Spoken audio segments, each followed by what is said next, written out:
நிவசதி வாழ்கிறான், குடியிருக்கிறான். சரியா? நிவசசி அதுவும் அதே மீனிங் தான், குடியிருக்கிறாய். சரியா? நிவசாமி குடியிருக்கிறேன். இது மூணும் புரிஞ்சுதா? இப்போ புரிஞ்சுது. நிவசதி அப்படின்றது தேர்ட் பர்சனுக்கானது. சஹா நிவசதி, காகஹா நிவசதி, இது எல்லாம் தேர்ட் பர்சன். சரியா? அடுத்தது நிவசசி, இதுக்கு துவம் நிவசசி, நீ குடியிருக்கிறாய். புரியுறதா? அதுதான் மீனிங். இது மத்தியம புருஷா. சரியா? அடுத்தது மூணாவது உத்தம புருஷா. நிவசாமி, அகம் நிவசாமி. அகம் நிவசாமி அப்படின்னா நான் குடியிருக்கிறேன் அப்படின்னு அர்த்தம். புரிஞ்சுதாமா? புரியுதுங்க சார். சரி. புரியுது. அப்போ இங்க நீங்க ஈஸியா புரிஞ்சுக்கலாம். இது வந்து சஹா, சஹா நிவசதி. அடுத்தது துவம், துவம் நிவசசி, அகம் நிவசாமி. புரியுறதா?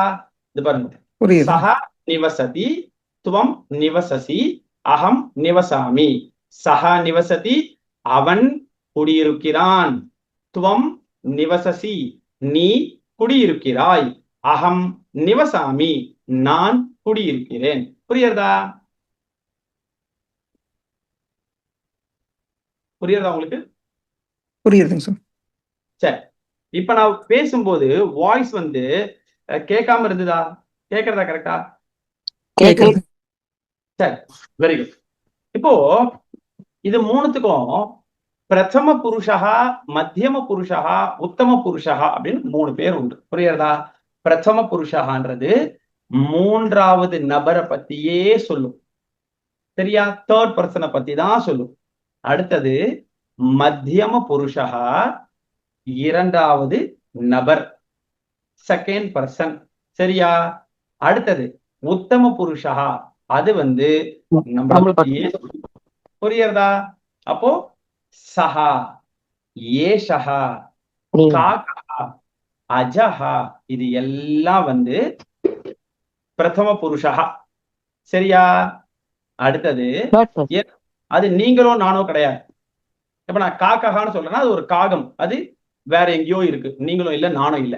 அப்போ அதெல்லாம் தேர்ட் பர்சன். சரியா? பிரதம புருஷன். அடுத்தது அடுத்தது நீ, நீ அப்படின்னு நான் உங்களை பார்த்து சொல்றேன் இல்லையா? நீங்க தான் மத்தியம புருஷா. புரியுறதா? சரியா? சம்ஸ்கிருதத்துல துவம், யுவாம், யூயம், துவம் நீ, யுவாம் நீங்கள் இருவர், யூயம் நீங்கள் அனைவரும். புரியுறதா? இதான் மத்தியம புருஷா. இப்ப மத்தியம புருஷத்துக்கான அந்த கிரியாபதம் வந்ததுன்னா இந்த ஒரு சப்தத்தை தான் நம்மளால யூஸ் பண்ண முடியும். சரியா? சரி, உத்தம புருஷ கிரியாபதம் வருது. என்னென்ன?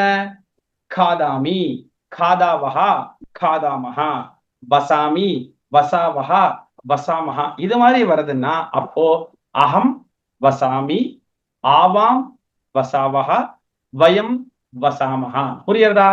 அகம் ஆவாம். சரியா? அகம் புரியல இல்லையா? திருப்பி அகம் ஆவாம். கிருஷ்ணமணி மார்க் புரியல, திருப்பி சொல்றேன்.